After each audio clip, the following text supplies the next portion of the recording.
ጓደኛ የሚባሉት ሲለያዩም ለአላህ ሲገናኙም ለአላህ ሲዋደዱም ለአላህ ሲተራረሙም ለአላህ ብለው የወንድሙ ለቅሶ ሲደርስ አጠገቡ ነው ሲያገባ አጠገቡ ነው ሲተክዝ አጠገቡ ነው ግራ ሲገባ አጠገቡ ነው ከሚስቱ ጋር አንዳንድ ነገር ሲፈጠርበት አጠገቡ ነው ከባሏ ጋር አንዳንድ ነገር ሲፈጠርባት አጠገቧ ናት አለ ነው የዚህ አይነት ጓደኛ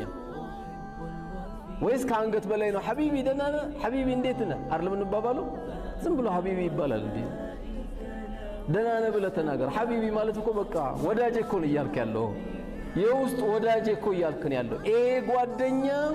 ካንተ ጋር አለ ወይ ስለዚህ ከአርሽ ጥላ ስር ከሚያደርጋቸው ሰዎች መካከል አንዱ ማን ናቸው ረጁሉን ተሐባ ፊላሂ ወፍተረቀ ዐለይሂ ሲዋደዱም ለአላህ ብለው ሲለያዩም ለአላህ ብለው ያሉ ናቸው